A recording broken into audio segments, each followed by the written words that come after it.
تو وہ تو حدیث موجود ہے، لا طاعۃ لمخلوق فی معصیۃ الخالق، اللہ کی نافرمانی میں مخلوق کی اطاعت جائز نہیں ہے. لیکن اکثر ایسا ہوتا نہیں ہے.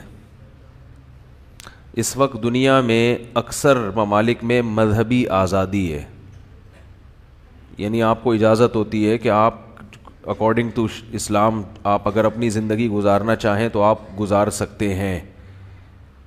یعنی اکثر ایسا ہی ہے، اجازت ہے. شروع ہو گیا بھائی.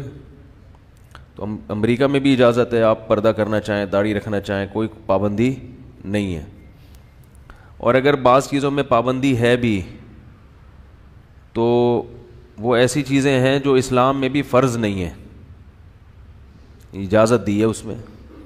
خیر یہ ایک ٹاپک ہے، پھر اس پر کبھی بات کریں گے. الحمدللہ نحمدہ ونستعینہ ونستغفرہ ونؤمن بہ ونتوکل علیہ ونعوذ باللہ من شرور انفسنا ومن سیئات اعمالنا. من يهده الله فلا مضل له ومن يضلل فلا هادي له ونشهد أن لا إله إلا الله وحده لا شريك له ونشهد أن سيدنا وحبيبنا وشفيعنا وسندنا محمدا عبده ورسوله صلى الله تعالى عليه وعلى آله وأصحابه وبارك وسلم تسليما كثيرا كثيرا. أما بعد فأعوذ بالله من الشيطان الرجيم. بسم الله الرحمن الرحيم. يا أيها الذين آمنوا ادخلوا في السلم كافة ولا تتبعوا خطوات الشيطان إنه لكم عدو مبين. فإن زللتم من بعد ما جاءتكم البينات فاعلموا أن الله عزيز حكيم. وقال النبي صلى الله عليه وسلم الكيس من دان نفسه وعمل لما بعد الموت. قرآن مجید کی ایک آیت اور رسول اللہ صلی اللہ علیہ وسلم کی ایک حدیث پڑھی ہے. دعا ہے اللہ تعالیٰ صحیح طرح سے بات کہنے کی، سننے کی، سمجھنے کی اور پھر عمل کی توفیق عطا فرمائے. جمعے کے دن جو بیان ہوتا ہے وہ میرا بہت ہی آرام سے ٹھہر ٹھہر کے ہوتا ہے. اس کی وجہ یہ ہے کہ پبلک کو جلدی نہیں ہوتی. لوگوں کو پتہ ہے کہ جمعے کی نماز سے پہلے تو ہم گھر جا نہیں سکتے، اس لیے بڑے امن اور شانتی کے ساتھ تمیز سے. یہ امن اور شانتی پہ بھی یاد آیا، لوگ اس پہ بھی اعتراض کرتے ہیں یہ ہندی الفاظ آپ کہاں سے سیکھتے ہیں. یہ بھی اعتراض کرتے ہیں کہ ہندی الفاظ بولتے کیوں ہیں. تو کوئی جواب نہیں ہے اس کا. ہر بات کا جواب دیں تو پھر اس پر اعتراض، پھر جواب دیں تو پھر اس پر اعتراض. جب سوال پیدا ہوتا ہے پھر جب یہ جواب دینا نہیں تھا تو اعتراض چھیڑنے کی ضرورت کیا تھی. اس کا جواب میں دوں گا ضرور، یہ بتانے کے لیے کہ معترضین جو ہے نا، اعتراض کرنے والے، وہ توپیں لے کے بیٹھے رہتے ہیں. کچھ بھی نکل جائے تو انہوں نے ایک کمنٹ میں نیگیٹو ڈال دینا ہے. تو کیا ہو گیا ہندی الفاظ چمتکار، ٹھیک ہے نا، مزہ آ رہا ہے کہ نہیں آ رہا چمتکار. تو انگلش کے استعمال پر لوگوں کا اعتراض نہیں ہوتا. ہندی تو پھر بھی اردو سے ملتی جلتی ہے، ہم لوگ ہندوستان میں اکٹھے رہے ہیں ہندو مسلم، تو اس ہندی کے استعمال پہ اعتراض ہو رہا ہے. انگلش اردو میں داخل ہوتی چلی جا رہی ہے، اس پہ اعتراض نہیں ہو رہا. تو ایسا کریں گے تو کوئی بھی نہیں آئے گا بھائی، اتنی سختی کی ضرورت نہیں ہے. تو میں نے جو قرآن مجید کی آیات پڑھی ہیں، اے ایمان والو اسلام میں مکمل داخل ہو جاؤ. مسئلہ سارا یہی ہے. قرآن مجید کہیں تو عام انسانوں کو خطاب کرتا ہے کہ اسلام میں داخل ہو جاؤ، اور اسلام میں داخلے کا مطلب کیا ہے؟ اپنے عقیدے کو درست کر لو، اپنے اعمال کو درست کر لو، اللہ کے وجود پر ایمان لے آؤ، اللہ کی توحید پر ایمان لے آؤ، مان لو کہ اللہ ہے. افی اللہ شک فاطر السماوات والارض، بھلا اس اللہ میں شک کرتے ہو جس نے آسمانوں اور زمین کو بنایا. قرآن کا انداز دیکھیے قرآن جب دلیل دیتا ہے تو اس کا انداز منطقی نہیں ہوتا، ریاضی کی طرح کیلکولیشن والا انداز نہیں ہوتا قرآن کا. جیسے آپ بتائیں نا 2 اور 2 کیا ہوتے ہیں؟ 4. قرآن اسی بات کو جب بیان کرے گا تو کہے گا بھلا 2 چیزوں کو 2 چیزوں میں جمع کیا جائے تو اگر 4 جواب نہیں آ رہا تو کیا جواب آ رہا ہے؟ پھر خود سوچو. بات آ رہی ہے سمجھ میں؟ 4 جواب نہیں آئے گا تو پھر بتاؤ نا کیا جواب آئے گا. ام خلقوا من غیر شیء ام هم الخالقون، خود سے بنے ہو یا تم نے خود اپنے آپ کو بنا لیا؟ بتاؤ بھائی، پوچھ رہے ہیں. خود سے بنے ہو یا تم نے خود اپنے آپ کو بنا لیا؟ اتفاق سے وجود میں آ گئے ہو؟ کیا خیال ہے بھائی، کیا ہو گیا؟ قرآن کا انداز سمجھ میں آ رہا ہے؟ اتفاق سے وجود میں آ گئے ہو یا تم نے خود اپنے آپ کو بنا لیا ہے؟ جواب دو اس سوال کا. یہ اللہ ہم سے پوچھ رہا ہے. جو منطقی ہوتا ہے نا، منطقی، وہ اس بات کو اس انداز سے بیان کرتا کہ ہم چونکہ مخلوق ہیں، ہم چونکہ ایک مادی چیز ہیں، مادہ خود سے وجود میں نہیں آ سکتا، لہذا اس کو کسی نے بنایا ہے. یہ انداز ہوتا ہمارا. اللہ کا انداز تھوڑا سا مختلف ہے، کیونکہ اللہ تعالیٰ یہ چاہتے ہیں کہ لوگ ایمان لے آئیں، صرف حجت تام نہیں کرنا چاہتے. دیکھو، آپ کسی کے سامنے دلیل سے ایک بات ثابت کر دو تو سامنے والے کی نظر میں وہ بات ثابت تو ہو جائے گی، لیکن یہ ضروری نہیں ہے کہ وہ مان بھی لے، تسلیم بھی کر لے، زبان سے اقرار بھی کر لے. جیسے باپ اپنے بیٹے کو سمجھا رہا ہو کہ بیٹا، بچہ پڑھتا نہیں ہے، بچہ اسکول میں، بول لو نا کیا جا رہا ہے یار، پڑھتا نہیں ہے، بچہ پڑھتا نہیں ہے. تو بچے کو سمجھانے کے 2 طریقے ہیں. ایک طریقہ تو یہ کہ آپ بچے کو بٹھائیں، اس کہیں دیکھو اصول یہ ہے، ضابطہ یہ ہے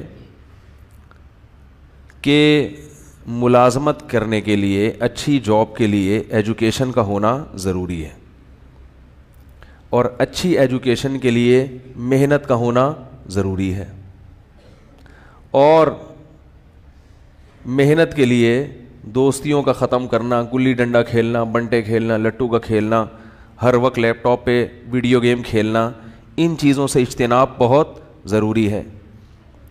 لہذا نتیجہ یہ نکلا کہ محنت کرو اور ان تمام چیزوں سے اجتناب کرو. دلیل سے آپ نے بچے کے سامنے واضح کر لیا، لیکن بچے کو سمجھ، نظریہ تو درست ہو جائے گا کہ بھئی ایسا ہونا چاہیے، لیکن محض اس تقریر سے بچہ محنت پر آمادہ نہیں ہوگا. بات آ رہی ہے سمجھ میں؟ وہ مان لے گا، کیونکہ صرف نظریے کی اصلاح کافی نہیں ہے، بلکہ نفس کے خلاف مجاہدہ کرنا پڑتا ہے انسان کو. اگر صرف نظریے کی اصلاح کافی ہوتی تو دنیا میں تقریباً سارے لوگ ہی اچھے بن جاتے. ڈاکٹر بتاتے رہتے ہیں نا، سگریٹ کا یہ نقصان، گٹکے کا یہ نقصان، پان کا یہ نقصان، چائے کا یہ نقصان، تو چھوڑتے ہیں؟ خود ڈاکٹر پی رہا ہوگا.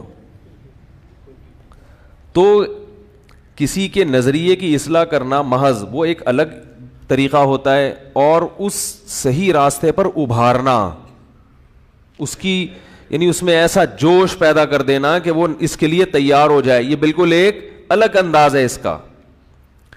تو الحمد سے لے کے والناس تک قرآن مجید کا جو انداز بیان ہے وہ محض عقیدے اور نظریے کی اصلاح والا نہیں ہے کہ 2 اور 2 4 = 2 + 2 = 4، یہ والا نہیں ہے، بلکہ وہ ایسا ہے کہ آپ کا ضمیر آپ کو ملامت کرنا شروع کر دے اور آپ سیدھے راستے پر آنے کی فکر میں لگ جائیں. تو اب یہی باپ اگر یہ چاہے گا کہ میرا بچہ سیدھے راستے پر آ جائے تو پھر باپ کے سمجھانے کا اسٹائل تھوڑا سا ڈیفرنٹ ہوگا. انگلش ٹھیک ہے نا؟ اور یہ میرا بھی اسٹائل تھوڑا سا ڈفرینٹ اسی لیے تاکہ میں بھی آپ کو کیا کروں, سمجھا دوں. ورنہ یہی بات اگر میں سادہ انداز میں جو ایک 2 اور 2 4 کی طرح کہوں تو آپ بور ہو کے چلے جائیں گے. تو ہم بھی یہ چاہتے ہیں کہ بات آپ کے دل میں اتر جائے, اس لیے ہم نے بھی تھوڑا سا ڈفرینٹ اسٹائل اختیار کیا ہے.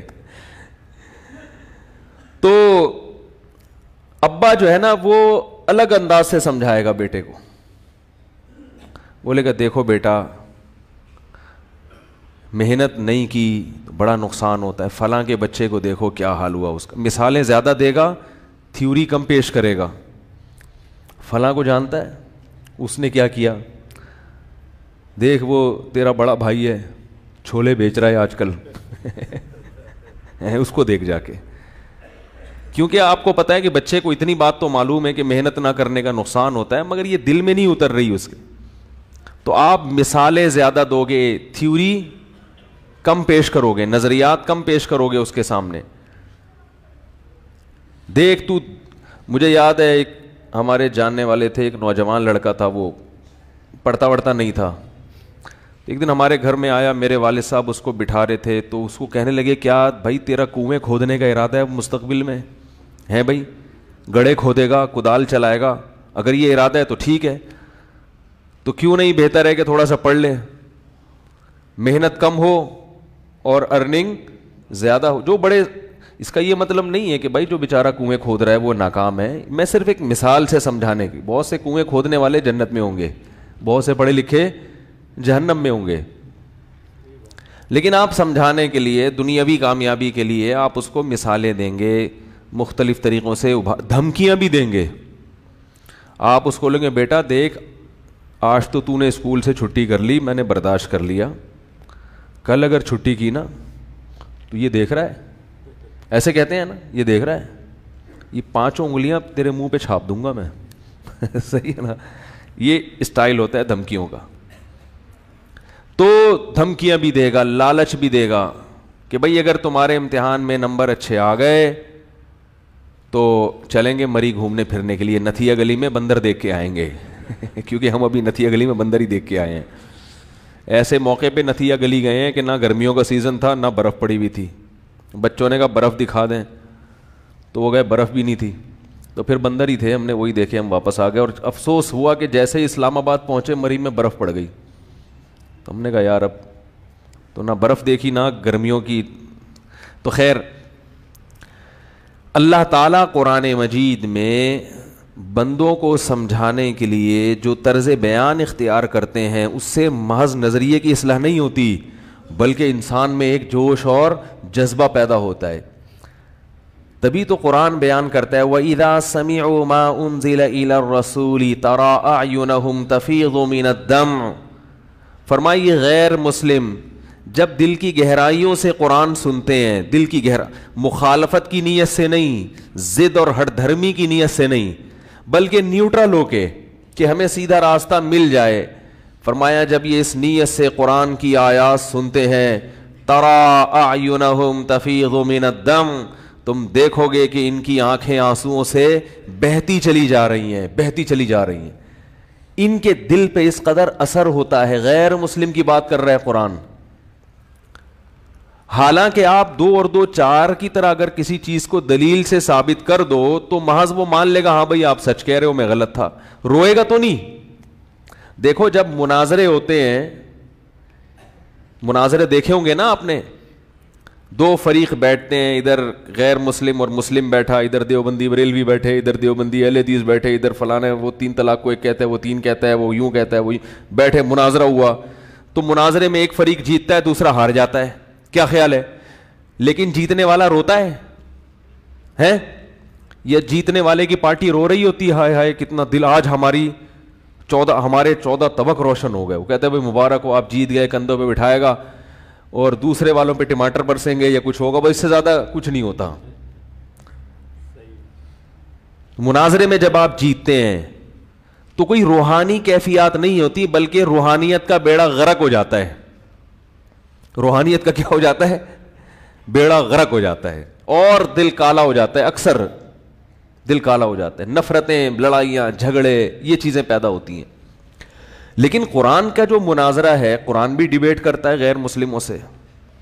تو قرآن کہتا ہے کہ قرآن جب غیر مسلموں سے ڈیبیٹ کرتا ہے، بحث کرتا ہے، ان کے نظریات پہ زد پڑتی ہے، اور وہ جب قرآن سنتے ہیں تو قرآن کا انداز بیان ایسا میٹھا اور ایسا چاشنی ہے اس میں، اور ایسے ثابت کرتا ہے حق کو کہ ان میں جو لوگ واقعی حق کی نیت اور حق کے تلاش کی نیت سے قرآن سنتے ہیں تو اللہ کہتے ہیں تم ان کی آنکھوں کو دیکھو گے، ترا اعینہم تفیض من الدم، فرمایا ان کی آنکھیں آنسوؤں میں بہتی چلی جا رہی. یہ بھی انداز دیکھو، قرآن یہ بھی تو کہہ سکتا تھا کہ ان کی آنکھوں سے آنسو بہنا شروع ہو جاتے ہیں. یعنی اس بات کو بھی قرآن نے ایسے انداز سے بیان کیا کہ اس واقعے سے بھی انسان کی آنکھوں سے آنسو نکل جائیں. فرمایا تم دیکھو گے ان کی آنکھوں کو، تم دیکھو گے کہ ان کی آنکھوں کو، کہ کیا ہو رہا ہے ان کی آنکھوں کو، تفیضو، وہ آنکھیں بہنا شروع ہو گئی ہیں، من الدم، آنسوؤں سے. حالانکہ آنکھیں نہیں بہتی، بہتے کیا ہیں؟ بولو نا یار، کچھ تو بولو بھائی، اللہ کا واسطہ. ایک بندہ بٹھانا پڑے گا کرائے پہ 5-10 آدمی بولنے کے لیے خالی، تاکہ مجھے بھی تو جوش پیدا ہو نا. کچھ سامنے والوں کا اثر پڑتا ہے نا بولنے والے پر. تو تفیض من الدم، ان کی ہونا کیا چاہیے؟ ان کی آنکھوں سے آنسو بہتے ہیں. کیا خیال ہے؟ اللہ اس بات کو یوں بھی بیان کر سکتے تھے کہ جب یہ غیر مسلم جو حق کے متلاشی ہیں، ہر غیر مسلم کی بات نہیں ہو رہی، جب یہ ہندو، سکھ، عیسائی، خاص طور پر یہ آیت عیسائیوں کے بارے میں، نصارہ کے بارے میں، کیونکہ عیسائی مذہب اسلام سے سب سے زیادہ، بولو نا بھائی، قریب، اسلام کے سب سے قریب ترین مذہب عیسائیت ہے. وجہ اس کی یہ کہ وہ عیسیٰ علیہ السلام اور ان سے پہلے پیغمبروں پر ایمان لاتے ہیں. صرف ایک پیغمبر محمد صلی اللہ علیہ وسلم کا انکار کرتے ہیں، جبکہ یہودی حضرت عیسیٰ کا بھی انکار کرتے ہیں اور محمد صلی اللہ علیہ وسلم کا بھی. تو اسلام کے سب سے قریب مذہب کون سا ہے؟ عیسائیت. اور عیسائیت میں بہت سی خرابیوں کے باوجود کچھ خوبیاں بھی ہیں جن کو قرآن نے ہائی لائٹ کیا ہے. وہ خوبی کیا ہے؟ لَتَجِدَنَّ أَشَدَّ النَّاسِ عَدَاوَةً لِلَّذِينَ آمَنُوا الْيَهُودَ وَالَّذِينَ أَشْرَكُوا وَلَتَجِدَنَّ أَقْرَبَهُمْ مَوَدَّةً لِلَّذِينَ آمَنُوا الَّذِينَ قَالُوا إِنَّا نَصَارَىٰ.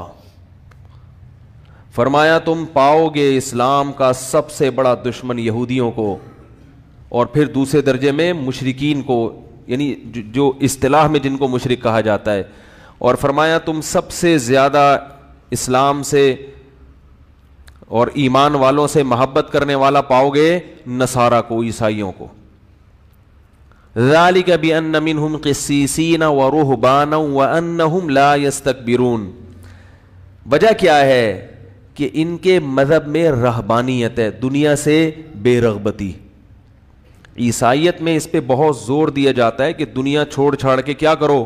اللہ اللہ کرو. اگرچہ اسلام نے اس کو پسند نہیں کیا، لیکن عیسائیت میں یہ چیز ہے. تو اس کے کچھ نیگیٹو اثرات بھی ہوتے ہیں کہ جب آپ دنیا چھوڑ دو گے تو معاشرے میں سروائیو نہیں کر سکو گے، آپ کی نسل نہیں بڑھے گی، اور بہت سارے نقصانات ہیں. جس دنیا میں کی لگام اللہ آپ کے ہاتھ میں دینا چاہتا ہے آپ اسی کو چھوڑ دو گے. لیکن اس کا ایک فائدہ یہ ہے کہ اس سے دنیا کی محبت کیا ہو جاتی ہے؟ کم. اور اسلام لانے میں سب سے بڑی رکاوٹ کیا ہے؟ دنیا. سب سے بڑی رکاوٹ کیا ہے؟ دنیا. حق کی راہ میں سب سے بڑی رکاوٹ یا تو شہرت یا پیسہ، اور رہبانیت ان دونوں چیزوں کے کیا ہے؟ مخالف ہے نا، اپوزٹ ہے، مخالف ہے، اس کی ضد ہے. رہبانیت کہتے ہیں آپ کو نہ شہرت کا شوق ہو نہ پیسے کا شوق ہو. کیا خیال ہے بھائی؟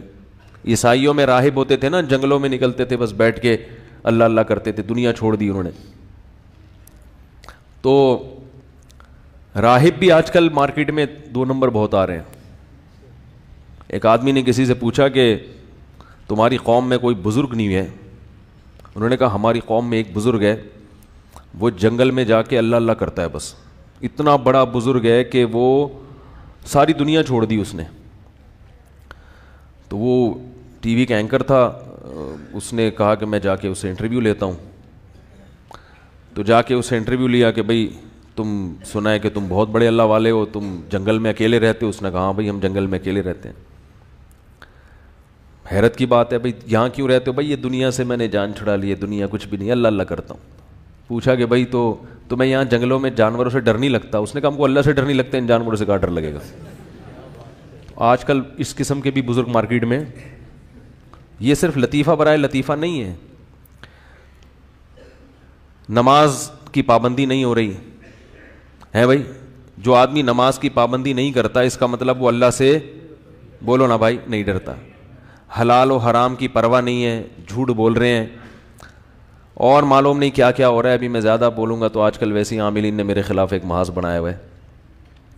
تو اللہ کا خوف نہیں ہے, لیکن پھر بھی کیا ہے, بزرگ ہیں. تو ہمارے ہاں عجیب سی تعریف ہو گئی ہے بزرگ کی کہ بس جو ذرا ایک حلیہ دیکھا جاتا ہے, اس کا گیٹ اپ دیکھا جاتا ہے. بھائی بزرگ کا مطلب یہ ہے کہ فرائض واجبات پورے کرتا ہو اور گھر والوں کے حقوق بھی, بولو بھائی, پورے کرتا. گھر میں آئے مسکراتے ہوئے چہرے کے ساتھ, بیوی بچوں کو ٹائم دے. نہیں آ رہی میرا خیال ہے بات, بیوی بچوں کو ٹائم دے اور ان کے پورے حقوق ادا کرے. رشتہ داروں کو ٹائم دے, ان سے تمیز سے ملے. صحیح ہے نا. بے روزگار ہو کے گھر میں پڑا نہ رہے ہدیے نذرانوں کے چکر میں کہ بس آتے رہیں گے تو کھاتا رہوں گا, کھا کھا کے پھٹ جائے دھماکے کے ساتھ ایک دن. چلتا پھرتا ہو, چل بھی سکتا ہو, دوڑ بھی سکتا ہو. چلو دوڑنا تو آج کل مشکل کام ہے, کم از کم چل سکتا ہو. اللہ نے کوئی بیماری مسلط کر دی تو الگ ہے. اپنی سستی کی وجہ سے اگر کوئی چلنے کے قابل نہیں ہے تو وہ بزرگ. ہمارے استاذ نے بتایا کہ ہم ایک بزرگ اسی طرح 2 نمبر بزرگ کے پاس گئے, وہ بڑا پیر تھا گاؤں میں, کا کھا کھا کے اتنا موٹا ہو گیا تھا کہ بس میں نہیں بتا سکتا. بس آپ یہ سمجھیں کہ اس کو معذرت کے ساتھ, افسوس کے ساتھ کہنا پڑتا ہے, ایک تھوڑی سی نازیبہ بات ہے, گیس پاس کرنے کے لیے, انگلش میں اس لیے کہہ رہا ہوں تاکہ جتنی تہذیب سے بات ہو سکتی ہو, باقاعدہ مرید ایک پورشن اٹھاتے تھے اس کا, ٹھیک ہے نا, اس پھر گیس خارج ہوتی تھی. اتنا وزن بڑھ چکا تھا. ایک تو وزن بیماری سے بڑھتا ہے, کچھ نیچرل قدرت کی طرف سے وزن زیادہ ہوتا ہے. بڑے بڑے بزرگ ایسے ہیں جن کا وزن بہت زیادہ تھا, حالانکہ وہ زیادہ کھاتے نہیں تھے. میں اس وزن کی بات کر رہا ہوں جو سستی اور حرام خوری کی وجہ سے بڑھ گیا ہو. ایسا وزن بڑھنا اسلام میں پسندیدہ نہیں ہے. تو اس کو بھی لوگ کیا سمجھتے ہیں, بزرگ کے ہل ہی نہیں سکتے, اتنے نیک ہیں کہ یہ, اور جو پھرتی سے چل رہا ہے, ادھر جا رہا ادھر جا رہا, اس کو لگا یہ کیا ہے, یہ کوئی بزرگ ہے. تو پتہ نہیں کیا دماغ میں تصور بٹھا لیا دینداری کا. اللہ کے بندو, صحابہ کی زندگی دیکھو کیسے چست تھے. ابھی ہم دوبارہ ایک ڈیجیٹل خانقاہ کروانے والے ہیں, سردیوں میں آپ کو سمندر میں انشاءاللہ لے کے جائیں گے اور بھگائیں گے. جس نے میرے پاس آ کے بزرگ بننا ہے اس کو صبح 4 بجے اٹھ کے جاگنگ, بولو اگر وہ جوان ہے تو صبح 4 بجے اس کے باپ کو بھی معذرت کے ساتھ جاگنگ کرنی پڑے گی. میں نے ایک دفعہ خانقاہ جامعۃ الرشید میں کروائی ہے. میں کوئی نیک آدمی نہیں ہوں, اتنا اللہ نے ستاری کا معاملہ کیا ہوا ہے. تو اس میں ہم نے 3 دن کی خانقاہ چلائی تھی, اور میری نیت اپنی اصلاح بھی ہوتی ہے یہ ذہن میں نے پہلے ان تمام اپنے مریدوں کو جو تھے ان کو بتا دیا کہ یہ پیر اور مرید سب اس میں برابر ہیں. پیر کا درجہ ویسے تو زیادہ ہوتا ہے نا. میں نے کہا یہ اس خانقاہ کی, اس کو آپ بدعت کہہ لیں یا کچھ بھی کہہ لیں, نئی خانقاہ کی ہم بنیاد رکھ رہے ہیں. اس میں جو پیر کا مقام ہے وہی کس کا مقام ہے, مریدین کا بھی. اب سوال میں پھر تم پیر کس بات کے, وہ بھائی ہم ذمہ دار ہیں, امیر ہیں. بھائی جب بھی ایک جماعت ہوتی ہے تو ایک امیر ہوتا ہے نا, تو ہم اس لحاظ سے اپنے آپ کو پیر کہہ, کیونکہ پیر نہیں کہوں گا تو پھر مانیں گے نہیں لوگ. امیر کی نہیں مانتے, پیر کی مان لیتے ہیں لوگ. جب جس کو پیر نہیں مانتے نا اس کی مانتے نہیں ہیں. تو اس لیے میں نے کہا فرض یہی کریں کہ میں کیا ہوں, پیر ہوں. باقی میں نے کہا میں یہ خانقاہ اپنی اصلاح بھی ہوگی اور آپ کی بھی ہوگی. اب وہ سمجھ گئے کہ اب اصلاح میں اب ہمیں یہ مراقبہ ہوگا, پھر محاسبہ ہوگا. میں نے کہا کسی نے مراقبہ محاسبہ کیا مجھ سے پوچھے بغیر اچھا نہیں ہوگا, ٹھیک ہے نا. یہ ہوگا کہ آپ نے صبح 4 بجے اٹھنا ہے, اور جامعہ کے قریب ایک گراؤنڈ ہے, بہت بڑا گراؤنڈ ہے, اس میں طلبہ فٹ بال کھیلتے ہیں. اس گراؤنڈ میں آپ کو صبح 4 بجے جاگنگ کرنی پڑے گی. میں بھی کروں گا آپ کے ساتھ, میں اپنی اصلاح کے لیے کہ تاکہ مجھے بھی تو ضرورت ہے نا کہ بھئی اصلاح ہو. تو وہ کہہ رہے یہ کون سی اصلاح ہو رہی ہے صبح جاگنگ؟ اصلاح تو یہ ہوتی ہے گناہوں کے خلاف بیاناتوں، بد نظری کے خلاف بیانات. میں نے کہا جب تمیز کی زندگی گزارو گے نا، جب تمیز کی زندگی گزارو گے تو گناہ بھی انشاءاللہ بولو بھائی چھوٹیں گے. جو پوستیوں کی طرح 3 بجے سوتا ہے 12 بجے اٹھتا ہے تو وہ نہیں گناہ چھوڑتا. سمجھ رہے ہو؟ وہ بہت مشکل ہوتا ہے. تمیز کی زندگی ہوگی تو خود بخود انشاءاللہ گناہوں سے اللہ بچنے کی توفیق. یہ یاد رکھیں جب انسان کی صحت اچھی نہیں ہوتی نا ڈپریشن میں جاتا ہے. پھر ڈپریشن سے بچنے کے لیے گٹکا بھی کھائے گا، چرس بھی پیے گا، اور فلمیں بھی دیکھے گا، الٹی سیدھی بیہودہ چیزیں بھی دیکھے گا، اور بدتمیزی بھی کرے گا، بد اخلاقی سے بھی رہے گا. تو میں نے ان کو صبح 4 بجے اٹھا کے جب بھگایا ہے تو بہت افسوس کے ساتھ یہ کہنا پڑتا تھا کہ چند کو چھوڑ کر اکثریت چل نہیں سکتی تھی، دوڑنا تو دور کی بات. پھر ہم نے ان کو بھگایا، ہم نے کہا تھوڑا سا اسپیڈ مارو. تو 3 دن ان کو بھگایا ہے. تو بھاگو تھوڑا سا اسٹیمنا پیدا ہو. اللہ کا کتا پیچھے پڑ گیا تو کیا کرو گے؟ ہے بھائی، کتا پیچھے پڑ گیا تو کیا کرو گے؟ بچپن میں بس جو گھنٹی بجا کے بھاگنے میں ماہر نا، وہ تو اس کو تو آتا ہے بھاگنا، باقیوں کو بھاگنا ہی نہیں آتا. تو وہ اللہ کا شکر ہے بڑی اچھی خانقاہ رہی. اس میں تہجد بھی تھی، ذکر اذکار بھی تھا، کیونکہ صرف بھاگنا کافی نہیں ہے. وہ انگریز ہم سے زیادہ بھاگ لیتے ہیں، لیکن ان چیزوں کے ساتھ ہونا چاہیے. یہ جو ایک سسٹم ہمارے ہاں بن گیا ہے کہ بس پڑھ جاؤ، دیندار معذرت کے ساتھ مجھ سمیت میں بھی نالائق ہوں، جتنا دیندار ہوگا معاشرے میں اتنا سست مشہور ہوگا، اتنا سست مشہور ہوگا. آج کل ایسا کچھ سیٹ اپ چل رہا ہے، ہلتے ہی نہیں ہے. میرے پاس لوگ شکایتیں لے کے آتے ہیں کہ ہمارا یہ بچہ، ہم نے اس کو کالج میں داخل کیا، یہ یونیورسٹی میں پڑھ رہا ہے، یہ اتنا چست ہے، یہ مولوی بن رہا ہے. یہ کیا ہو گیا؟ اٹھتا ہی نہیں ہے، اس کو پولیس بلوانی پڑتی ہے اٹھانے کے لیے. ہے بھائی، یہ تبلیغ میں چلا گیا، یہ سست ہو گیا. تو سب ایک جیسے نہیں ہوتے. ہم نے علماء میں بڑے بڑے چست دیکھے الحمدللہ. اور یہ جو ہم چستی کی باتیں کر رہے ہیں ہم نے علماء سے ہی سیکھی ہیں، گوروں سے نہیں سیکھی ہیں. یہ ہم نے اپنے بزرگوں سے ہی سیکھی ہیں کہ انسان کو کیا ہونا چاہیے؟ چست ہونا چاہیے. تو خیر،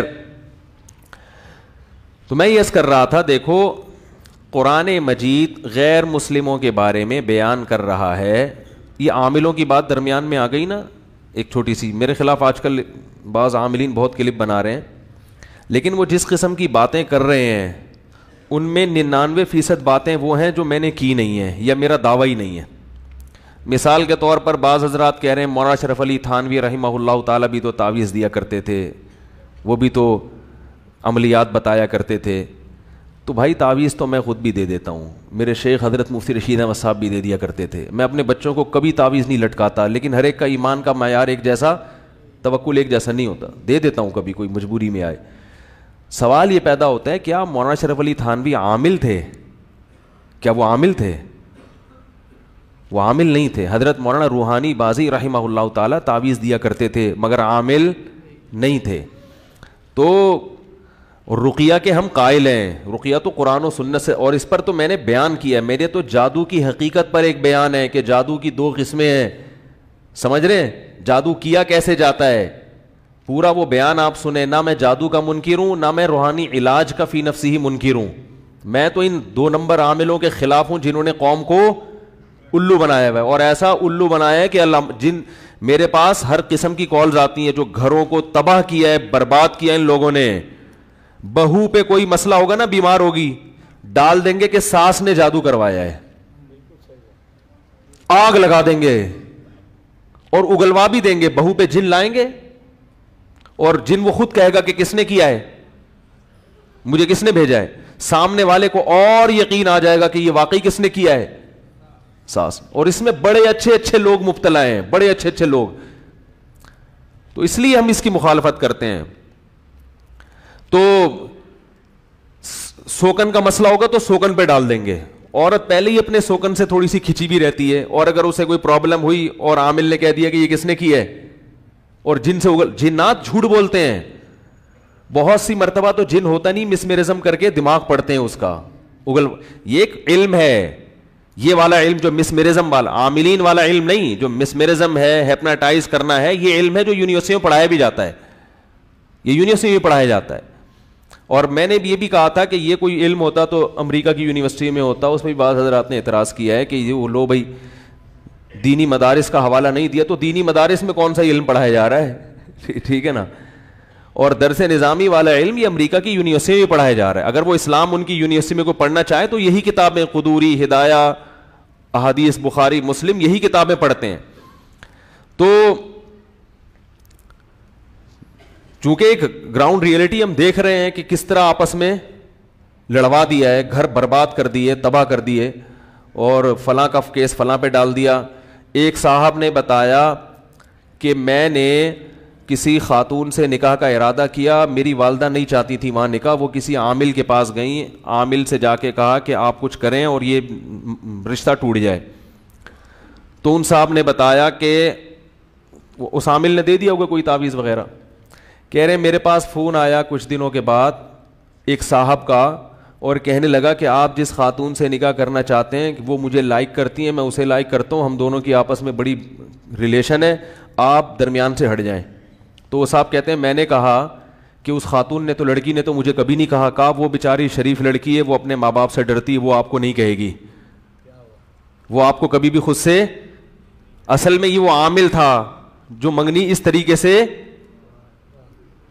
اس نے جو لڑکے کی والدہ سے لڑکی اور لڑکی کی اماں کا نام لیا نا, وہ اس لیے لیا تاکہ وہاں تک پہنچ جاؤں. پھر یہ بندے چھوڑ دیے کہ جا کے کال کروا کے رشتہ کیا کرو, انسان چکر میں تو پڑ جاتا ہے نا. وہ بندہ سمجھدار تھا تو بہرحال جب گہرائی میں گیا تو تحقیق کی تو پتہ چلا, لیکن ہر ایک تحقیق میں جاتا نہیں ہے اور جا سکتا بھی نہیں ہے. تو یہ بڑے مسائل ہیں, اس لیے ہم کہتے ہیں بھائی دم کروانا ہو کسی مسجد کے امام سے جا کے دم کروا لو, ٹھیک ہے نا. اور جنات میں نے بھی اتارے ہیں, اتنا بے وقوف میں بھی نہیں ہوں اس فیلڈ میں جتنا لوگ مجھے سمجھتے ہیں. میں نے بھی جنات اتارے ہیں الحمدللہ, حالانکہ میں عامل نہیں ہوں, ٹھیک ہے نا. تو جن اتارنا یہ اس کا تعلق رقیہ سے ہے کہ آپ کون سے کلمات پڑھ کے پھونک رہے ہیں.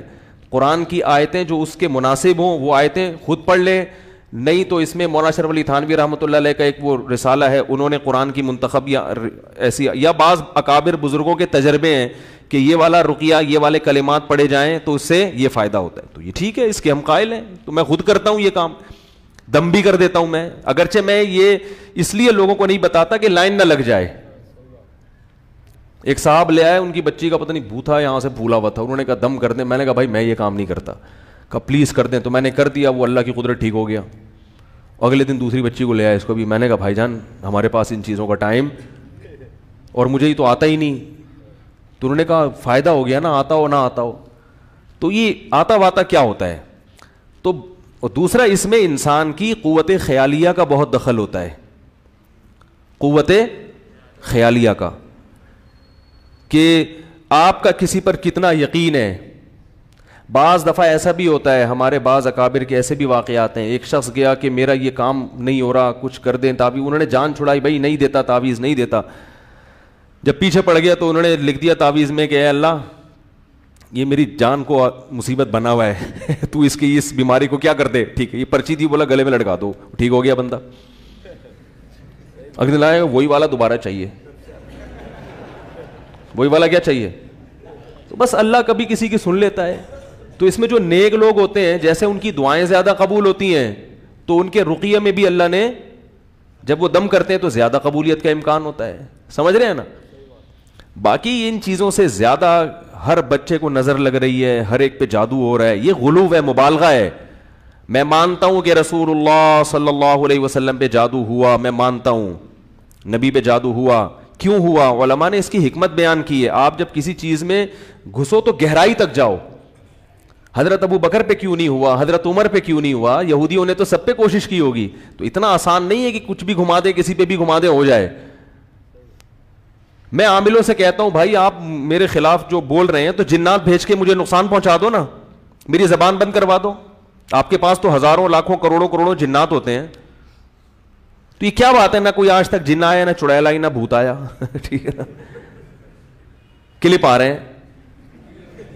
اور میں کوئی اگر نیک آدمی ہے, میں اس کے میں بعض عاملوں سے بھی میری دوستی ہے, مجھے پتا یہ نیک لوگ ہیں, میرا ان سے نظریاتی اختلاف اپنی جگہ. نظریاتی اختلاف اپنی جگہ, لیکن مجھے پتا ہے یہ فراڈی نہیں ہے. ہاں ٹھیک ہے, یہ ممکن ہے ان رائے میں اختلاف تو آپ کا کسی سے بھی ہو سکتا ہے نا, کیونکہ قرآن و سنت تو نہ میرے پاس ہے نہ آپ کے پاس ہے اس معاملے میں, تو اس میں پھر ایک تحقیق تو ہو سکتی ہے, کسی کی تحقیق کچھ اور ہو, آپ کی تحقیق کچھ اور ہو. میرے پاس عامل لوگ بھی آتے ہیں, میں ان سے تمیز سے ان کو چائے پلاتا ہوں, بٹھاتا ہوں, بات کرتا ہوں, کیا خیال ہے, لیکن مجھے اپنا نظریہ تو بیان کرنے کی اجازت ہوگی نا, کیونکہ میں دیکھ رہا ہوں کہ پبلک تباہ ہو رہی ہے, برباد ہو رہی ہے ان چکروں میں.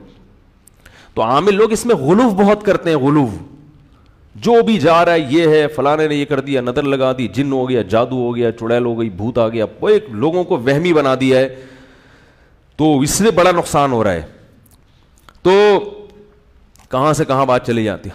یہ جو بہت سارے علماء یہ کام مفتی زرولی صاحب بھی کرتے ہیں, لیکن مفتی زرولی صاحب عامل, تبھی میں جو عاملوں کے خلاف اتنی تقریریں ہیں, اس پہ صدقے کے بکرے پہ تو مفتی زرولی صاحب کا میرے خلاف بیان آیا, تراویح کی اجرت پر تو آیا, مگر عاملوں کی اتنی تقریروں کے خلاف بھی حضرت مفتی زرولی صاحب کا میرے خلاف بیان نہیں آیا, کیونکہ وہ سمجھ رہے ہیں کہ یہ میرے خلاف نہیں بول رہا, ٹھیک ہے نا, حالانکہ وہ بھی رقیہ کرتے ہیں, وہ بھی تعویذ دے دیتے ہیں, اور بہت سے علماء ہیں جو دیتے ہیں تعویذ, رقیہ بھی کرتے ہیں, مگر ان کو پتہ ہے کہ میرا بیان ان کے خلاف نہیں ہے, وہ سمجھتے ہیں کہ یہ ہمارے خلاف نہیں بول رہا. تو اس لیے میں ان چیزوں سے آپ کو بچانے کی کوشش کرتا ہوں کہ تمام دوائیں بچوں کی پہنچ سے دور رکھیں, اور استعمال سے قبل بوتل کو اچھی طرح ہلا لیں, پھر بھی آرام نہ آئے تو قریبی معالج سے رجوع کریں, ٹھیک ہے نا.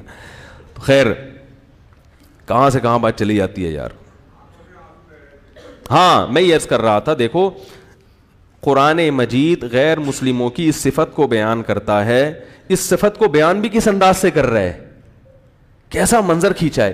ہم اس بات کو بیان کرتے ہیں, ہم کہتے ہیں بھائی مجھ سے جب کوئی بحث کرتا ہے تو رو پڑتا ہے, ہم کہتے ہیں نا بھائی مجھ سے جب کوئی بحث کرتا ہے تو اتنا متاثر ہوتا ہے کہ رو پڑتا ہے. اس میں مزہ نہیں ہے, چاشنی نہیں ہے, بلاغت نہیں ہے. قرآن کہہ رہا ہے وَإِذَا سَمِعُوا مَا أُنزِلَ إِلَى الرَّسُولِ, جب یہ غیر مسلم جو حق متلاشی ہیں اس کلام کو سنتے ہیں جو رسول پہ نازل کیا گیا آسمان سے, تَرَىٰ أَعْيُنَهُمْ, اے مخاطب, یعنی قرآن کہہ رہا ہے اے وہ شخص جو اس وقت میری آیات کی تلاوت کر رہا ہے, تو نہیں رو رہا, لیکن میں تجھے بتاتا ہوں جن کو طلب ہے وہ ان کی حالت کیا ہوتی ہے, کیونکہ ہم جب تلاوت کر رہے ہوتے ہیں ہم تو رو نہیں رہے ہوتے. تو قرآن ہمیں خطاب کر رہا ہے کہ تمہیں تو کچھ نہیں ہو رہا, لیکن جو حق کی تلاش میں مارے پھر رہے ہوتے ہیں, اندھیروں میں ٹٹول رہے ہوتے ہیں, ان کو کہیں کوئی سیدھا راستہ نظر آ جائے, تو میں تجھے بتاتا ہوں ان کی کنڈیشن کیا ہوتی ہے. تَرَىٰ أَعْيُنَهُمْ, اے مخاطب تو کبھی جا کے ان کی آنکھوں کی طرف دیکھنا, تو ان کی آنکھوں کو دیکھے گا کہ وہ آنکھیں بہہ رہی ہوں گی. کتنا مبالغہ ہے, کتنا خوبصورت کلام ہے. اس بات کو اس سے زیادہ اچھے انداز سے بیان کرنا ممکن ہے ہی نہیں کہ پڑھنے والا جو ہے نا اس کو خطاب کہ تو کبھی جا کے ذرا ان کی آنکھوں کی طرف دیکھنا, تو ذرا جا کے دیکھنا کبھی ان کی آنکھوں کی طرف.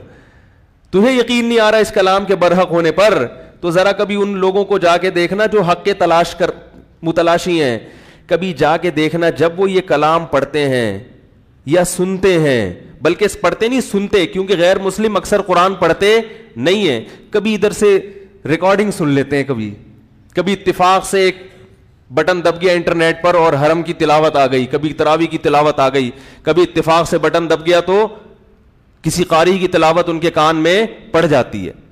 فرمایا تفیض اعینہم, کہ تم دیکھو گے کہ ان کی آنکھیں آنسوؤں سے بہہ رہی ہیں. تو یہ مبالغہ ہے کہ اتنا روتے ہیں کہ یہ کہنا ان کے رونے کی توہین ہے کہ آنسو نکل رہے ہیں. آنسو تو ہر ایک کی آنکھوں سے نکل جاتے ہیں, ایسے آنسو بہتے ہیں لگتا ہے کہ آنکھیں بہ پڑیں گی. وہ شاعر کا ایک شعر اکثر میں سناتا ہوں نا, کوئی تو میرے یار کی لا دے خبر مجھے. عاشق بیٹھا ہوا معشوق کے خیال میں نا کہ بھئی وہ نمبر ہی سم ہی گم ہو گئی ہے. پہلے تو کم از کم ایس ایم ایس پہ پتہ چل جاتا تھا کہ کہاں ہے, اب وہ سم ہی کیا ہو گئی, گم ہو گئی. تو شاعر کہہ رہا ہے کوئی تو میرے یار کی لا دے خبر مجھے, اے سیل اشک. اشک آنکھوں کو کہتے ہیں, سیل کا مطلب سیلاب, آنکھوں کا سیلاب, یعنی محبوب کی یاد میں رونے سے جو سیلاب بن گیا ہے نا آنسوؤں کا, تو اے سیل اشک تو ہی بہا دے ادھر مجھے. یعنی میں محبوب کی یاد میں اتنا رو رہا ہوں کہ میرے آنکھوں کا ایک سمندر دریا بن گیا ہے, تو اس دریا سے کہہ رہا ہے کم از کم تو بہا کے مجھے محبوب کی طرف لے جا. وہ ایک نواز دیوبندی ایک بڑے زبردست شاعر ہیں, اسی پر ان کا ایک شعر ہے, وہ اپنے گھر کے دریچوں سے جھانکتا کم ہے. وہ اپنے گھر کے دریچہ کھڑکی کو کہتے ہیں نا, دریچوں سے جھانکتا کم ہے, تعلقات تو اب بھی ہے رابطہ کم ہے. کنیکشن نہیں رہا, باقی دل کا تعلق تو اب بھی. سم تو گم ہو گئی. آپ بولیں گے آپ کو ہماری اندر کی باتیں کہاں سے پتہ, کون بتاتا ہے؟ سم تو گم ہو گئی مگر رابطہ وہ تو قیامت تک رہتا ہے. تو لوگ فون آتے ہیں نا عاشقوں کے, مجھے عشق ہو گیا میں کیا کروں, میں کہتا ہوں سم توڑ دو. جب دریچے بند ہوتے ہیں نا تو تعلقات تو ہوتے ہیں, رابطہ کم ہوتا ہے, لیکن جب رابطہ کم ہوگا تو تعلق بھی آہستہ آہستہ, تعلق بنتا بھی رابطوں سے ہے اور ٹوٹتا بھی رابطے کے ڈسکنیکٹ ہونے سے. تو عشق کا سب سے بہترین علاج یہ ہے کہ جس سے عشق ہوا ہے اس سے ہر قسم کا تعلق, یا تو شادی کر لو, وہ نہیں ہو سکتی تو ہر قسم کا تعلق بولو بھائی ختم. اس کے علاوہ کوئی آپشن نہیں ہے آپ کے پاس. درمیان میں لٹکنے کا آپشن صرف غیر مسلموں کے پاس ہے, مسلمان کے پاس یہ آپشن یا تو ادھر ہو جاؤ یا ختم, تعلق بالکل ختم. تو تفیض اعینہم من الدم, اللہ فرماتے ہیں ایسے اتنا روئیں گے, ایسے لگے گا کہ ان کی آنکھیں ان آنسوؤں میں بہہ پڑیں گی, جیسے نجاشی کے ساتھ ہوا. نجاشی عیسائی بادشاہ جب رسول اللہ صلی اللہ علیہ وسلم کے صحابہ ہجرت کر کے گئے ہیں نجاشی کے پاس, غیر مسلم ریاست تھی, صحابہ پناہ لینے کے لیے گئے ہیں غیر مسلم ریاست کے پاس. اس سے یہ بھی پتہ چلتا ہے کہ یہ جو ہمارے ہاں افراط و تفریط ہے, بعض لوگ غیر مسلموں کو اس قدر وہ سمجھتے ہیں کہ ہر ایک کو اسلام دشمن بھی سمجھ بیٹھتے ہیں. تو غیر مسلموں کی بھی دو قسمیں ہوتی ہیں, ایک اسلام دشمن ہوتے ہیں اور دوسرے اسلام دشمن نہیں ہوتے. نظریاتی اختلاف ہوتا ہے مگر اسلام کی دشمنی نہیں ہوتی.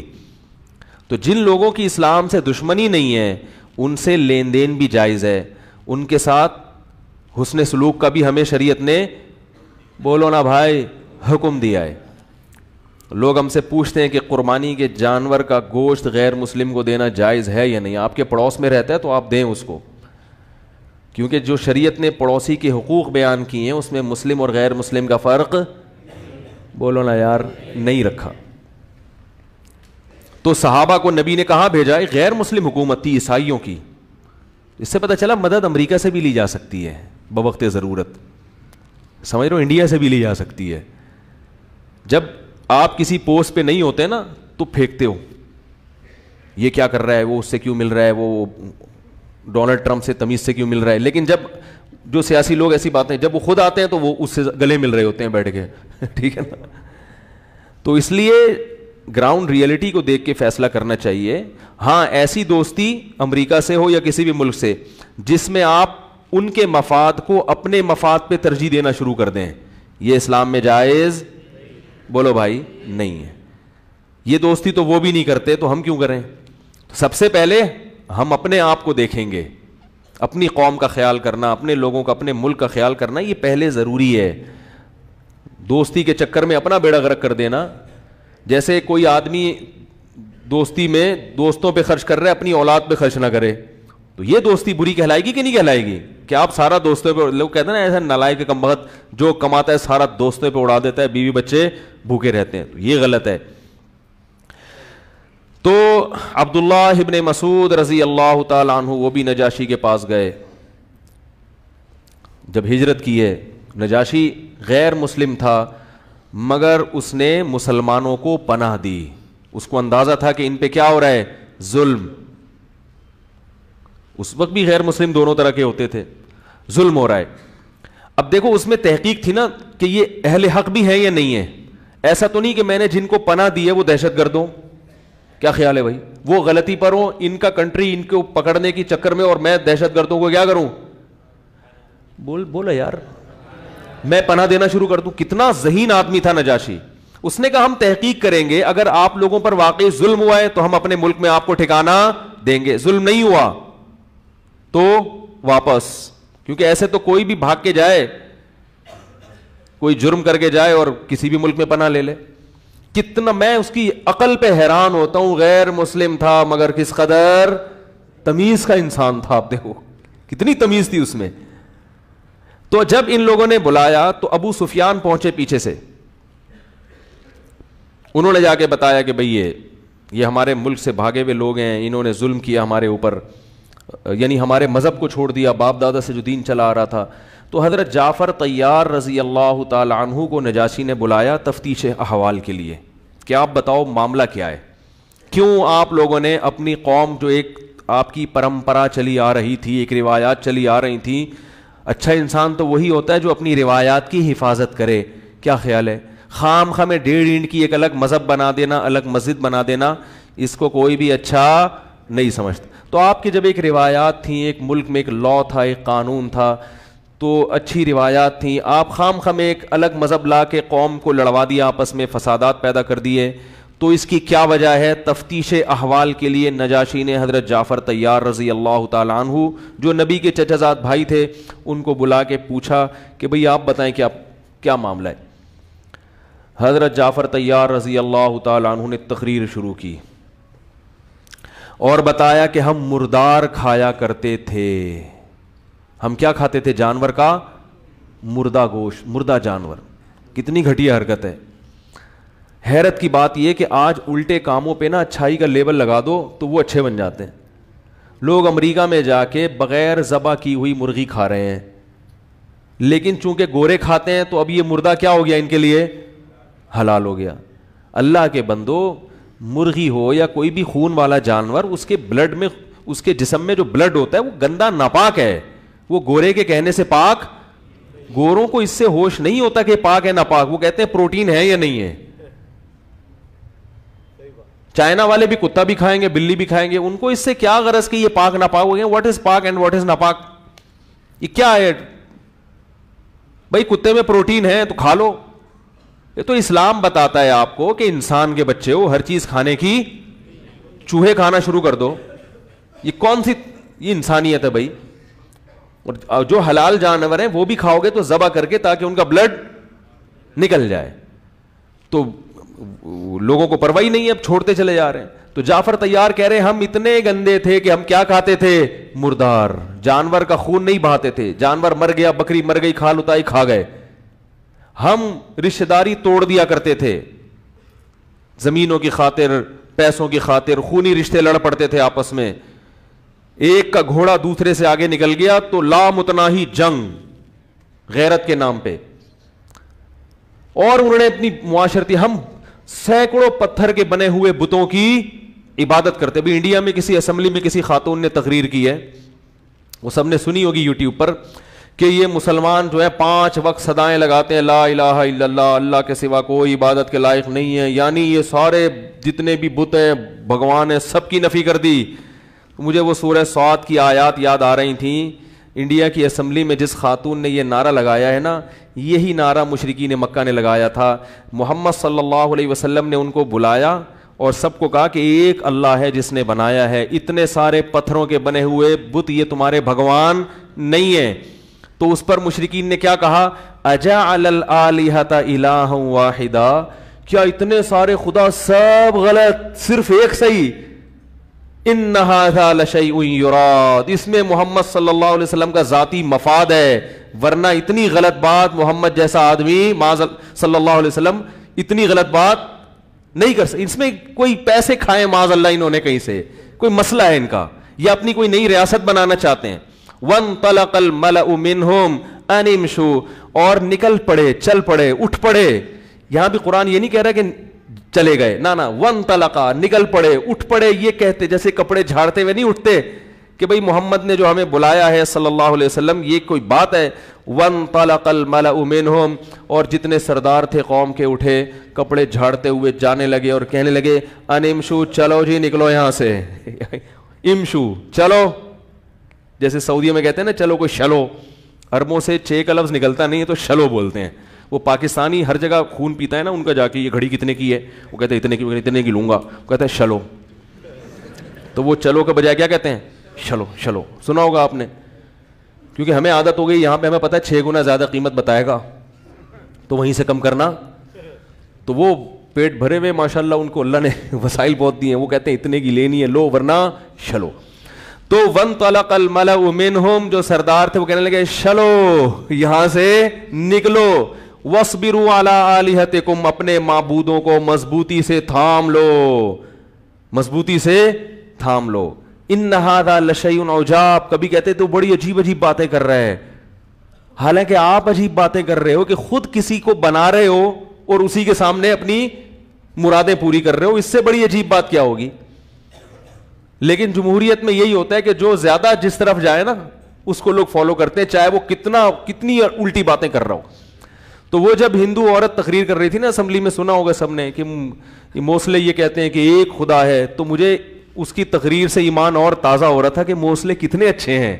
کیا خیال ہے, مجھے سمجھ میں نہیں آ رہا تھا یہ ہماری برائی کر رہی ہے یا ہماری تعریف. وہ کہہ رہی ہے کہتے ہیں ایک خدا کی عبادت کرو, اس کے سامنے آ کے جھکو, کسی خدا کے سامنے جھکنا, 5 ٹائم یہ عبادت کرتے ہیں, 5 ٹائم. تو اچھی بات ہے یار, ایک اللہ کی کتنی دفعہ 10 ٹائم ہوتی تو اور اچھا ہوتا. کوئی چرچ تو نہیں پی رہے نا 5 ٹائم.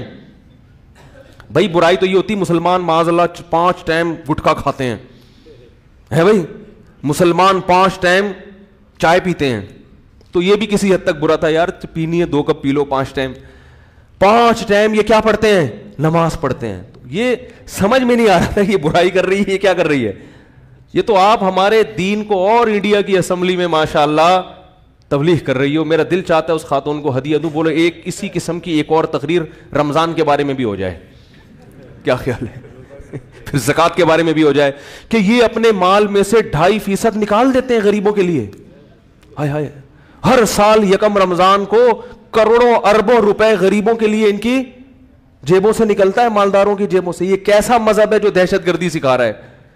یعنی اس نے تقریر میں مسلمانوں کو دہشت گرد قرار دیا ہے, مگر دلیل جتنے دی ہیں وہ دہشت گردی کی, اس میں کہیں سے بھی کچھ بنتا بن ہی نہیں رہا نا. نماز پڑھ رہے ہیں, کہہ رہے ہیں ایک عبادت ہے, تو کچھ عجیب سی اس بات ہے.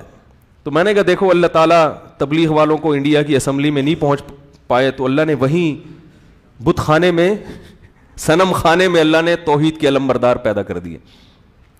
تو 2.5% کیا کرتے ہیں, یہ کروڑوں روپے راشن ڈالتے ہیں. رمضان میں خود, رمضان کہتے ہیں نا وہ, رمضان میں یہ لوگ خود روزے رکھتے ہیں اور غریبوں کے گھروں میں راشن ڈال دیتے ہیں. کیا مذہب ہے اسلام, دیکھو کتنی زکاتیں نکلتی ہیں رمضان میں, مزہ آ جاتا ہے.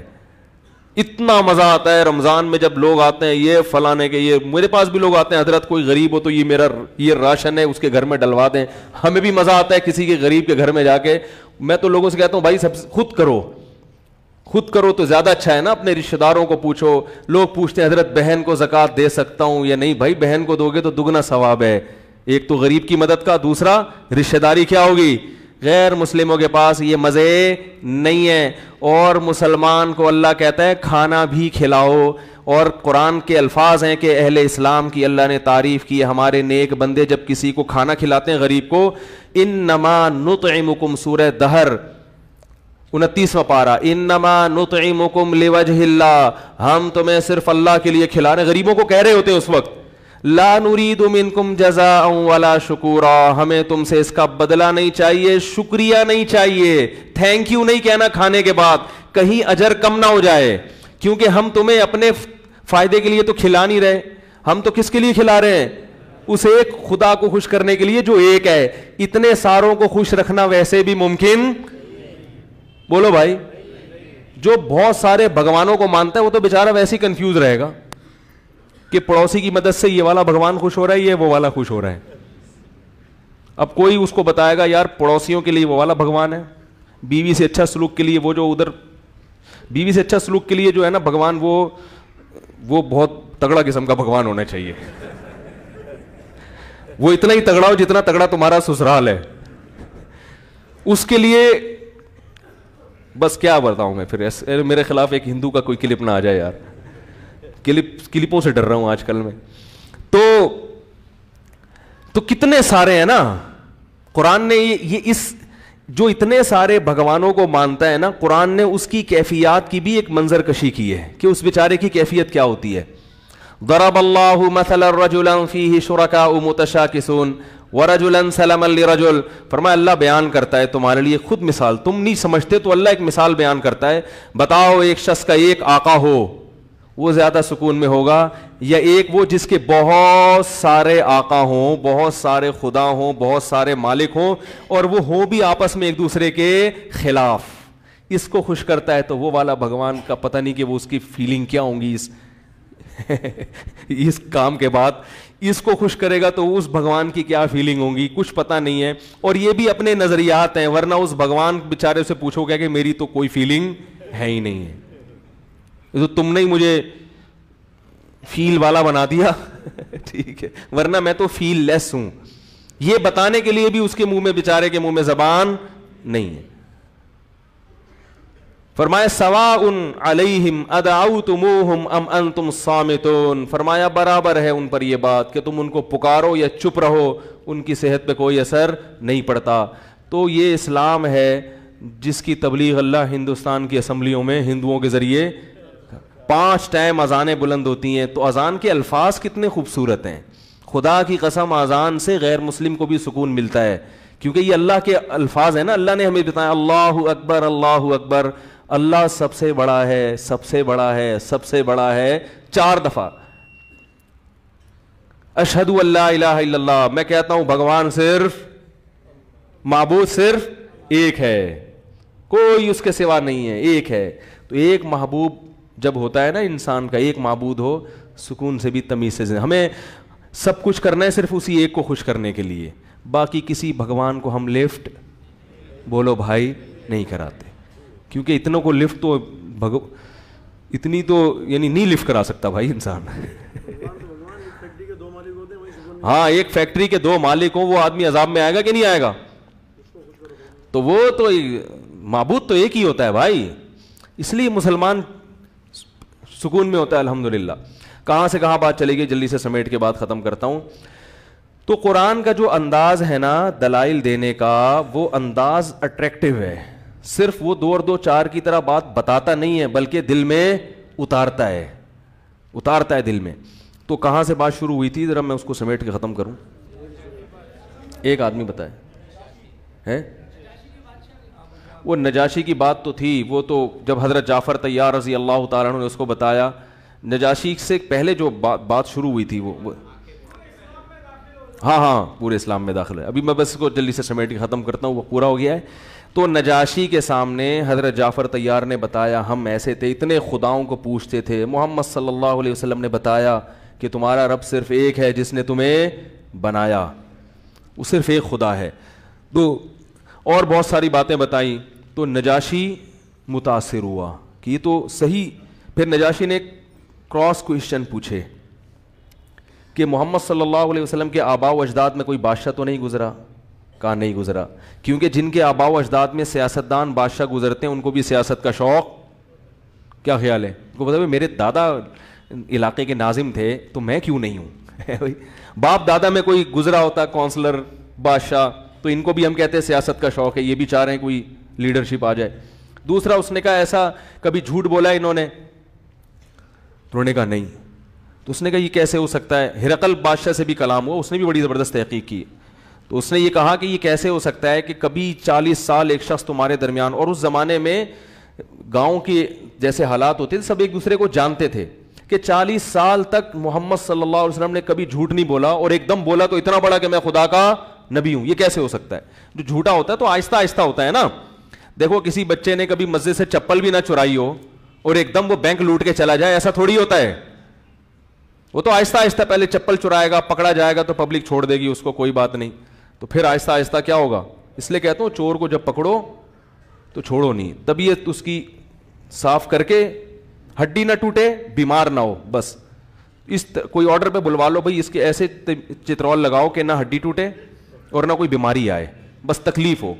تو ایجنسی والوں کو پتہ ہوتے ہیں اس طرح کے حربے, تو کوئی پیسے پہ بلایا جا سکتا ہے بندہ, چترول لگا کے اس کو چھوڑو, ورنہ وہ اس سے بڑی چوری کرے گا.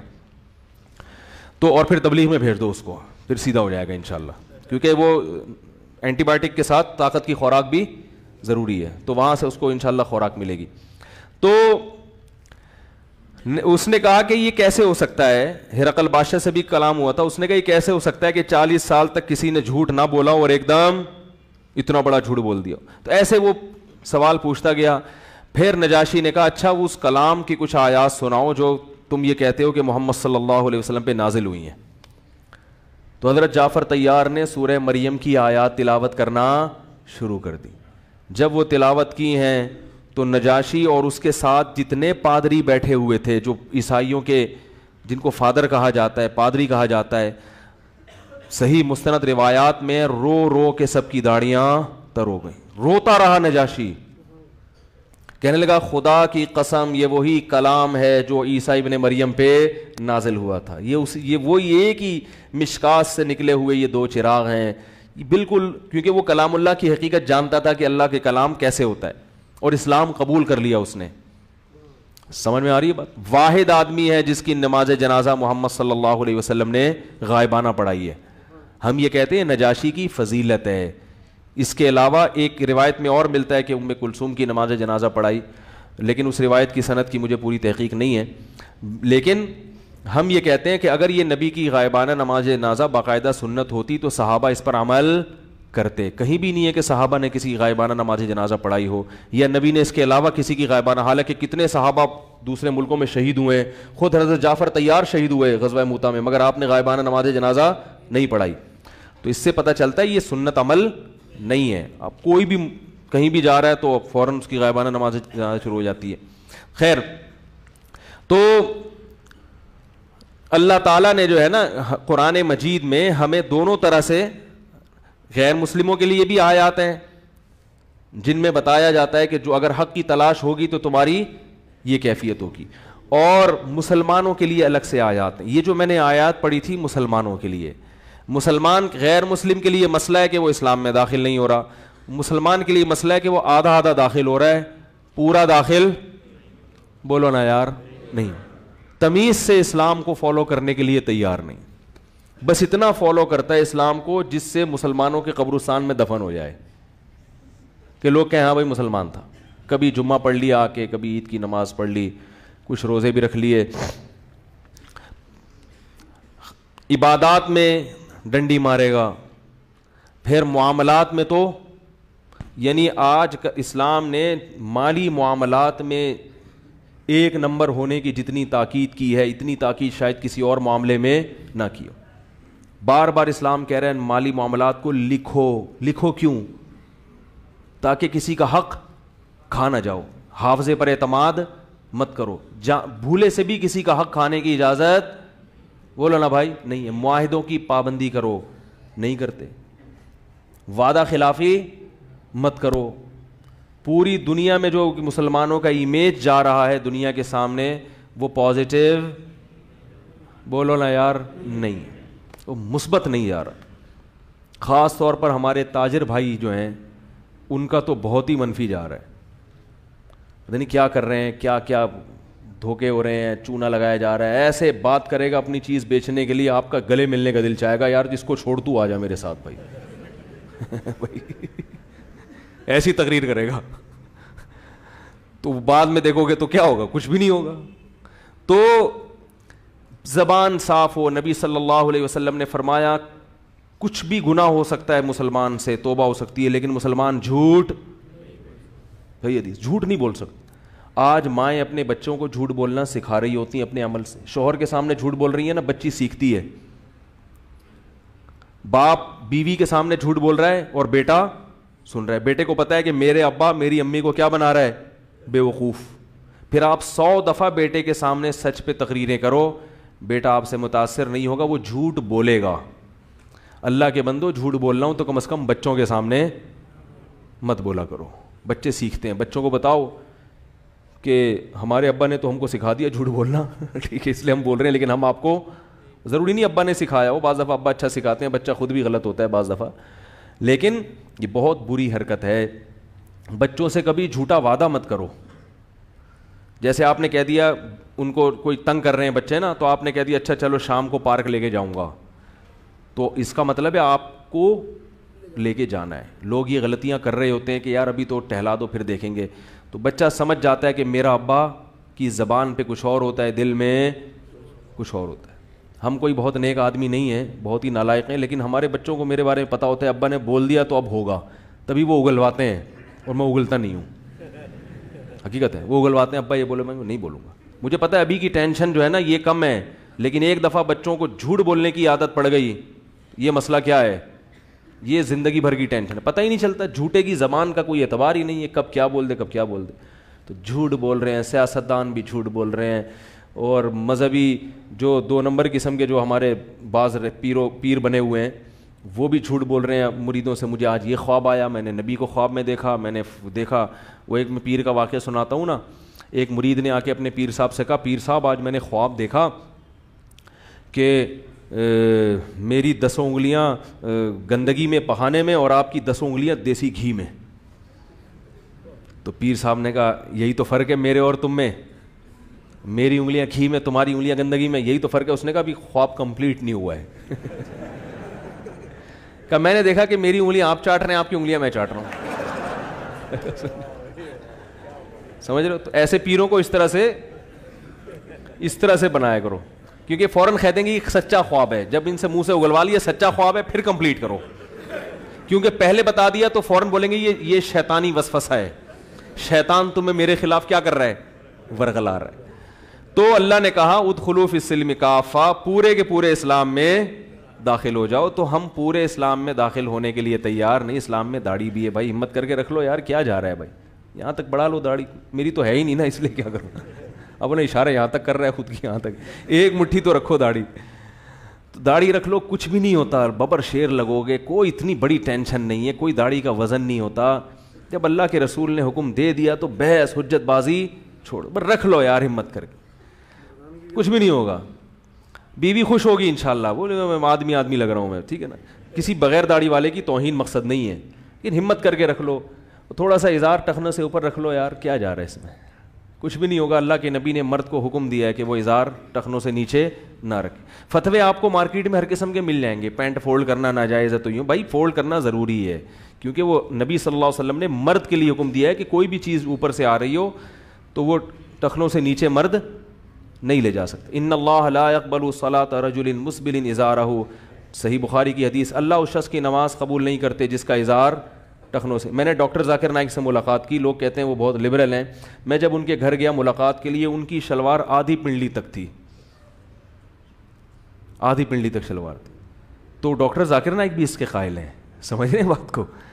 تو یہ میں اس لیے کہہ رہا ہوں کہ آپ ہماری نہیں سن رہے مولویوں کی, تو ڈاکٹروں کی سن لو بھائی. ہمیں تو لوگ کہتے ہیں دقیانوس ہیں, پرانے زمانے کی, ان کے تو زمانے کے انجن بند ہو گئے, ان کی تو ٹرینیں بند ہو گئی ان کے زمانے کی, ابھی آ کے بات کر رہے ہیں, ان کو تو پتہ ہی نہیں. ڈاکٹر ذاکر نائک صاحب کو تو دنیا کا پتہ ہے, تو جس کو پتہ ہے وہ بھی اس کا قائل ہے, ٹھیک ہے نا, وہ بھی ان کے قائل ہیں. تو ہمت کر لو میرے بھائی. اور پینٹ شرٹ پہننے کو ہم حرام نہیں کہتے, مگر شلوار قمیض پہن لو تو کیا جا رہا ہے اس میں. پینٹ شرٹ بھی جائز ہے, لیکن جو اپنا قومی لباس ہوتا ہے اس کو بلا وجہ, دیکھو عمران خان کی بات کرتا ہوں پھر میرے پیچھے لوگ پڑ جاتے ہیں, جو اچھی چیز ہے اس کو تو ہائی لائٹ. عمران خان کی ایک اچھی بات ہے, پوری دنیا میں اسی شلوار قمیض میں جا رہا ہے. تو کیا لوگوں نے دھکے دے کے نکال دیا چائنا والا, وہ تم کی شلوار قمیض میں آ رہے ہو, تم تو جاہل لگ رہے ہو, نکلو یہاں سے. عزت کرتے ہیں لوگ, دوسری قومیں عزت کرتی ہیں, یار یہ ہم سے مروب, بولو بھائی. اپنی زمان, ہمارے سابق جب وزراء جایا کرتے تھے تو چائنا والی زبان میں بات کر رہے ہیں, چائنیز زبانی میں, وہ انگلش نہیں بول رہا, اور ہمارے والوں کو انگلش آتی نہیں ہے مگر ہجے کر کر کے انگلش بول رہے ہیں. ارے جب اس کو بھی انگلش نہیں آتی یا آتی ہے پھر بھی وہ چائنیز بول رہا ہے, تو تمہیں اردو بولنے میں کیا مصیبت ہو رہی ہے بھائی. ترکی کا صدر طیب اردوغان, اس کی بڑی بڑی میٹنگز ہوتی ہیں بڑے بڑے لوگوں کے ساتھ, اپنی ٹرکش زبان میں بات کرے گا. وہ چائنا والا چائنیز میں بات کرے گا, جاپنیز جاپانی زبان میں بات کرے گا, فرانسیسی زبان میں بات کرے گا, جرمن زبان میں بات کرے گا. اردو زبان دنیا کی بہت بڑی زبانوں میں سے ایک زبان ہے, کیونکہ اس ہندی بھی اردو ہی ہے اصل میں, الگ الگ نہیں ہے, یہ تو خام خامے الگ کر دیا ان کو. اتنی بڑی زبان ہے, پورے ہندوستان میں سمجھی جاتی ہے اردو, پورے پاکستان میں سمجھی جاتی ہے, بنگلہ دیش میں بھی بہت, اور برما میں بھی بہت سے علاقوں میں, بنگلہ دیش اور برما. اس کی آبادی کو ملا کے دیکھو تو یہ چائنا کی آبادی سے بڑھ جائے گی. اتنی بڑی زبان ہے اور اس میں آپ کو بات کرتے ہوئے شرم محسوس, اور اتنی خوبصورت زبان. کوئی تو میرے یار کی لا دے خبر مجھے, اے سیل عشق تو ہی بہا دے ادھر مجھے. ایسا اسٹائل کسی اور زبان کے شعر کا ہو سکتا ہے؟ کتنی خوبصورت زبان ہے. تو وہ بولتے ہوئے شرم آ رہی ہے, کپڑے پہنتے ہوئے شرم آ رہی ہے. پہن لو شلوار قمیض, کچھ نہیں ہوتا. پاجامہ نہ پہنو, ٹھیک ہے, شلوار پہن لو. دھوتی بنیان نہ پہنو. ہم کہہ رہے ہیں شلوار قمیض, پینٹ پہن بھی جائز ہے, میں فتویٰ نہیں لگا رہا کسی کے اوپر, پینٹ شرٹ پہننا بھی جائز ہے. تو اگر تھوڑا سا ہو جائے تو تھوڑا سا آپ دیکھو, امام اگر پینٹ شرٹ میں آ جائے, جائز تو امام کے لیے بھی ہے, مگر اچھا لگے گا؟ کیا خیال ہے؟ اس سے کیا پتہ چلتا ہے؟ اس میں روحانیت نہیں ہے, روحانیت نہیں, کیونکہ ہے بہرحال آیا غیروں سے ہے, جائز ہے. لیکن میں نے دیکھا ہے کہ لوگ عید کے دن, اپنے جو مالدار لوگ ہیں, اپنے بچوں کے لیے 2 قسم کے کپڑے سلواتے ہیں, شلوار قمیض عید کی نماز کے لیے اور پینٹ شرٹ تقریبات میں جانے کے لیے. اس کا مطلب ان کے ذہن میں بھی لاشعوری طور پر, حالانکہ پینٹ شرٹ میں بھی عید پڑھ سکتے ہیں, لاشعوری طور پر ایک بات ہے کہ بھائی روحانیت یا عبادت کے لیے کون سا لباس ہونا چاہیے اس میں زیادہ. تو اگر تقریبات میں بھی اسی طرح چلے جائیں تو کیا جا رہا ہے؟ شلوار قمیض کا فائدہ یہ ہوگا کہ ناچنے کا دل نہیں چاہے گا آپ کا, ٹھیک ہے نا. جتنا لباس کا بڑا اثر پڑتا ہے, پینٹ پہن کے ویسے ہی تھرکنے کا دل کرنا شروع ہو جاتا ہے.